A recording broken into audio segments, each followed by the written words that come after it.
हर हर महादेव। दोस्तों, आज की हमारी कहानी है कि कृष्ण ने बताया था कि कैसा होगा कलयुग, कि कलयुग में कैसी सच्चाई होगी। आइए जानते हैं। कलयुग की सारी सच्चाई सतयुग में शिव, त्रेता में राम, द्वापर में श्री कृष्ण और कलिकाल में भगवान बुद्ध हिंदू धर्म के केंद्र में है। लेकिन श्री कृष्ण के धर्म को भूत, वर्तमान और भविष्य का धर्म बताया गया है। श्री कृष्ण का जीवन ही हर तरह से शिक्षा देने वाला है। महाभारत और गीता विश्व की अनुपम कृति हैं।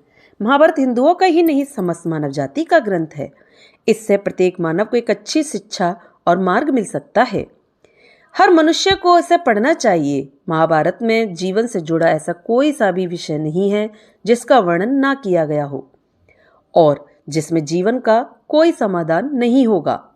महाभारत में देश, धर्म, न्याय, राजनीति, समाज, योग, युद्ध, परिवार, ज्ञान, विज्ञान, अध्यात्म, तकनीकी आदि समस्त विषयों का वर्णन मिलेगा। वर्तमान युग में महाभारत के एक प्रसंग में आज का मानव कुछ सीख ले सकता है। ये प्रसंग उस वक्त का है जबकि पांचों पांडव को वनवास हो गया था। वनवास जाने से पहले पांडवों ने भगवान श्री कृष्ण से कहा, हे श्री कृष्ण, अभी ये द्वापर का अंतकाल चल रहा है। आप हमें बताइए कि आने वाले कलयुग में कलिकाल की चाल या गति क्या होगी और कैसी होगी। श्री कृष्ण कहते हैं, तुम पांचों भाई वन में जाओ और जो कुछ भी दिखे वे आकर मुझे बताओ, मैं तुम्हें उसका प्रभाव बताऊंगा। पांचों भाई वन में चले गए। वन में उन्होंने जो देखा उसको देखकर वे आश्चर्यचकित रह गए। आखिर उन्होंने वन में क्या देखा? तो युधिष्ठिर ने देखा। पांचों भाई जब वन में रहने लगे तो एक बार चारों भाई अलग अलग दिशाओं में वन भ्रमण को निकले। युधिष्ठिर भ्रमण पर थे तो उन्होंने एक जगह पर देखा कि किसी हाथी की 2 सूंड है। यह देखकर युधिष्ठिर के आश्चर्य का ठिकाना नहीं रहा। अर्जुन ने क्या देखा? अर्जुन दूसरी दिशा में भ्रमण पर थे। कुछ दूर जंगल में जाने पर उन्होंने जो देखा उसे देखकर वे आश्चर्य में पड़ गए। उन्होंने देखा कि कोई पक्षी है, उसके पंखों पर वेद की ऋचाएं लिखी हुई हैं, पर वह पक्षी मुर्दे का मांस खा रहा है। भीम ने क्या देखा? भीम ने भी देखा। दोनों भाइयों की तरह भीम भी भ्रमण पर थे। भीम ने जो देखा वह भी आश्चर्यजनक था। उन्होंने देखा कि गाय ने बछड़े को जन्म दिया है। जन्म के बाद वे बछड़े को इतना चाट रही है कि बछड़ा लहूलुहान हो गया। सहदेव ने क्या देखा? सहदेव जब भ्रमण पे थे तो उन्होंने चौथा आश्चर्य देखा कि 6-7 कुएं हैं और आसपास कुओं में पानी है, किंतु बीच का कुआं खाली है। बीच का कुआं गहरा है, फिर भी पानी नहीं है। उन्हें यह देखकर घोर आश्चर्य हुआ कि ऐसा कैसे हो सकता है। नकुल ने क्या देखा? नकुल भी भ्रमण पे थे। उन्होंने भी एक आश्चर्यजनक घटना देखी। नकुल ने देखा कि एक पहाड़ के ऊपर से एक बड़ी सी शिला लुढ़कती हुई आती है और कितने ही वृक्षों से टकराकर उनको नीचे गिराते हुए आगे बढ़ जाती है।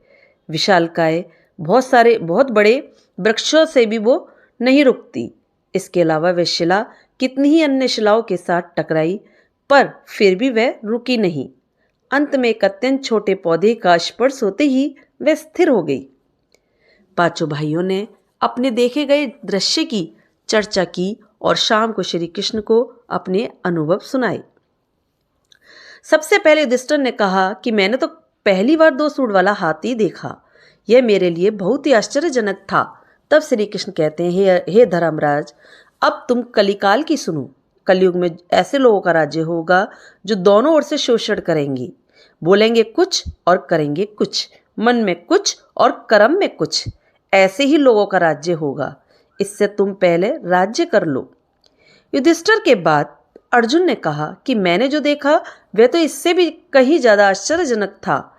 मैंने देखा कि एक पक्षी के पंखों पर वेद की ऋचाएं लिखी हुई हैं और वे पक्षी मुर्दे का मांस खा रहा है। तब श्री कृष्ण कहते हैं, इसी प्रकार कलयुग में ऐसे लोग रहेंगे जो बड़े ज्ञानी और ध्यानी कहलाएंगे। वे ज्ञान की चर्चा तो करेंगे लेकिन उनके आचरण राक्षसी होंगे। बड़े पंडित और विद्वान कहलाएंगे, किंतु वे यही देखते रहेंगे कि कौन सा मनुष्य मरे और हमारे नाम से संपत्ति कर जाए। हे अर्जुन, संस्था के व्यक्ति विचारेंगे कि कौन सा मनुष्य मरे और संस्था हमारे नाम से हो जाए। हर जाति धर्म के प्रमुख पद पर बैठे विचार करेंगे कि कब किसका श्राद्ध हो, कौन कब किस पद से हटे और हम उस पर चढ़े। चाहे कितने भी बड़े लोग हों, किंतु उनकी दृष्टि तो धन और पद के ऊपर ही रहेगी। ऐसे लोगों की बहुत होगी, कोई कोई विरला ही संत पुरुष होगा। अर्जुन के सवाल के जवाब के बाद भीम ने अपना अनुभव सुनाया। भीम ने कहा कि मैंने देखा कि गाय अपने बछड़े को इतना चाटती है कि बछड़ा लहूलुहान हो जाता है। तब श्री कृष्ण कहते हैं, कलयुग का मनुष्य शिशुपाल हो जाएगा। कलयुग में बालकों के लिए ममता के कारण इतना करेगा कि उन्हें अपने विकास का अवसर ही नहीं मिलेगा। मोह माया में ही घर बर्बाद हो जाएगा। किसी का बेटा घर छोड़कर साधु बनेगा तो हजारों व्यक्ति दर्शन करेंगे, किंतु यदि अपना बेटा साधु बनता होगा तो रोएंगे कि मेरे बेटे को क्या हो गया।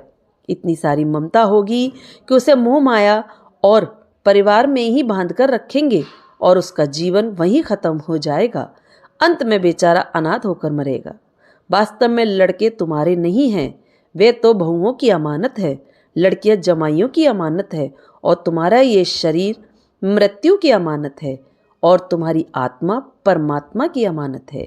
तुम अपने शाश्वत संबंध को जान लो बस।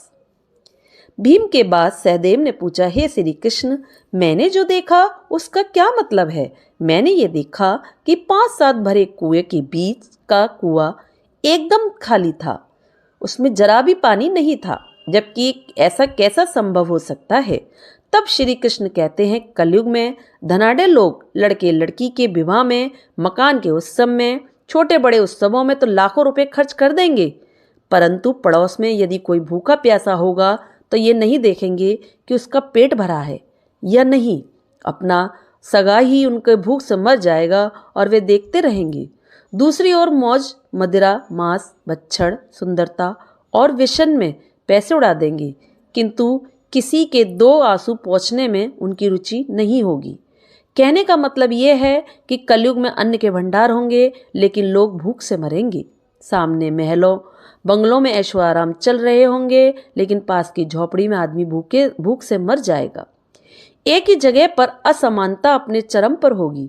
सहदेव के बाद नकुल ने श्री कृष्ण को बताया कि मैंने भी एक आश्चर्य देखा कि वह ये कि एक बड़ी सी चट्टान पहाड़ से लुढ़की वृक्षों के तने और चट्टानों से रोक नहीं पाई, किंतु एक छोटे के पौधे से टकराने से वह चट्टान रुक गई।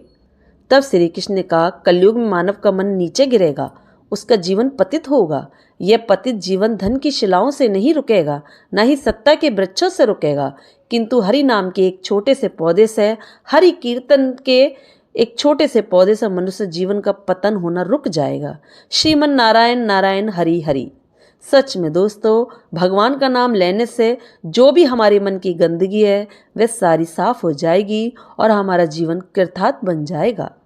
तो बोलो श्री कृष्ण भगवान की जय।